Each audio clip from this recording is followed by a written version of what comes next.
I'm here with the director of the Infidel, most recent film, Infidel, Josh Appignanessi, who's also done other films which touched on the theme of religion. And I wanted to ask Josh, why do you think interfaith dialogue is important in this day and age?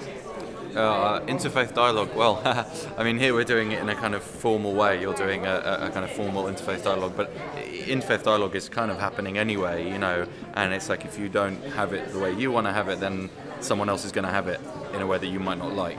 It's basically already happening. It's constantly in the news in one form or another. It's constantly being debated in centres of power and in the margins of peripheries of power. It's not like these things aren't constantly being talked about, but, you know, are they happening in a useful way, or are they just entrenching positions and prejudices and so on? So, you know, if they are, if you think they are, then maybe you need to have a different kind of dialogue. More formally say, no, we want to have a different kind of interfaith dialogue. Actually, let's really look at what's going on here. So I guess that's what you're doing here, which is good. Yeah.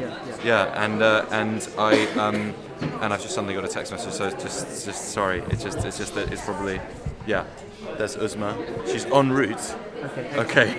So interfaith dialogue. So and I suppose that in a way, the Infidel, the film that I've just made, and maybe some of my previous films, Song of Songs, I guess, also a film with a religious theme, very different. One's a kind of comedy, pretty much out and out comedy, and the other one's a very dark art house film, I guess. But they're both pretty on the nose, dealing with religion and the infidel. Most obviously, there's a Muslim who finds out he's a Jew, Muslim who finds out he's born Jewish, and, you know, what does he do, and how he starts sort of lying to people, and he can't tell them, and then he tells them the wrong thing, and then he ends up here and he ends up there, and he does this big, I guess, interfaith, if you like, dance between the two faiths. Thank